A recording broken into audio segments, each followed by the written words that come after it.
नमस्कार मित्रांनो आणि आपल्या हौशी ग्राहकांनो, ज्यांना कोणाला पास्पलम हे लॉन ग्रास तोडून लावायचे असेल तर त्यांच्यासाठी ही माहिती अत्यंत उपयुक्त आहे किंवा महत्त्वाची आहे। तर तुम्ही बघू शकता की इथे पास्पलम लॉन ग्रास हे तोडून लावण्यात आले होते। तोडून म्हणजे डिबलिंग करून थोड्या थोड्या अंतरावरती लॉन लावण्यात आले होते, परंतु ह्या लॉनला खतांचा आणि वेळोवेळी ट्रिमिंगची गरज होती। म्हणजे खतांची गरज, तसेच त्याला कटिंग जर केलं असतं तर हे लॉन पसरलं असतं। परंतु काय झालंय, काही ठिकाणी याची वाढ खूपच चांगली झाली। त्याचं कारण हे सावलीमध्ये खूप छान प्रकारे ग्रो करतं।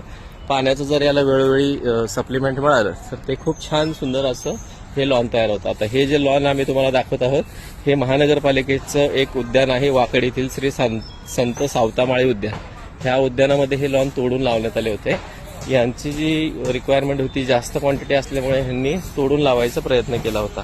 परंतु आता लॉनची अशी अवस्था आहे की इथे कटिंग एकही झाली नसल्यामुळे ह्या लॉनची जी हाईट ही वाढत गेली। जवळपास काही ठिकाणी तर अर्धा फूट ही हाईट वाढलेली आहे आणि काही ठिकाणी हे लॉन जे आहे ते खूप छान सुंदर पद्धतीने पसरलेले आहे। आता काही ठिकाणी याला पाण्याचं अजिबातच सप्लिमेंट मिळालं नाही। या ठिकाणी बघू शकता तुम्ही, अजिबातच पाणी नाही मिळाले किंवा त्याच्यावरती खूप जास्त वर्दळ झाली लावल्याच, त्यामुळे हे लॉन जे आहे इथे खराब होऊन गेलेले आहे। आणि ज्या ठिकाणी चांगलं खेळण्यात नाही आलं किंवा पाणी आणि खतांचं थोडंसं त्याला सप्लिमेंट वेळेत मिळाला, त्या ठिकाणी हे लॉन याआधी उत्तम पद्धतीने छान पद्धतीने ग्रो झाले। जर तुम्हीही पास्पलम लावत असाल तर 2-3 गोष्टींची काळजी नक्की घ्या। वेळोवेळी पाणी देणे, कटिंग असेल त्याला खतांची गरज असेल, लॉन लावल्यानंतर रोलिंग करायची गरज असते, कारण खड्डे खालीवर होतात, प्रत्येकाची हाईट खालीवर असते। इथे खड्डा पडलेला आहे, सो हे पसरत नाही।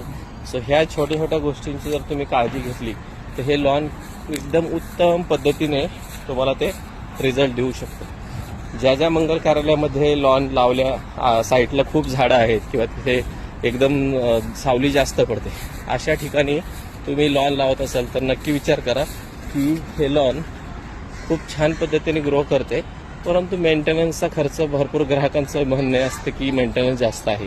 हो, नक्कीच इथे तुम्ही बघू शकता, जर मेंटेनन्स नाही केलं तर काय होऊ शकतं। इथे बघू शकता हे जवळपास अर्ध्या फुटाची हाईट याला मिळालेली आहे। सो हे जे अर्ध्या फुटाची हाईट वाढली ही तुम्ही जर वेळेत ट्रिमिंग केली तरच तुम्हाला ती कंट्रोल करता येऊ शकते। आता इथे तुम्ही बघू शकता एकदम घनदाट सावली आहे। म्हणजे असं नाही की आपण हे जे लॉन लावतोय हे सावलीमध्ये पण लावल्यानंतर येत नाही, असं काही लोकांना गैरसमज आहे किंवा काही नर्सरीवाले गार्डनवाले सांगतात की सावलीमध्ये हे लॉन टिकत नाही। ॲक्च्युली तसं नाही आहे। पास्पलम ही व्हरायटी शेडी ग्रासने 2-3 नावाने ओळखली जाते आणि इथे तुम्ही बघू शकता पूर्ण गार्डनमध्ये सावली आहे। वरती मोठं रेंट्रीचं झाड आहे, त्या झाडाखाली किती दाट लॉन आलेलं आहे। काही ठिकाणी पाण्याच्या प्रभावाच्या हिशोबानेच ते लॉन जे खराब होण्याचे कारण याच्यात भरपूर आहेत। सो हा व्हिडिओ तुम्ही शेवटपर्यंत बघितल्याबद्दल धन्यवाद।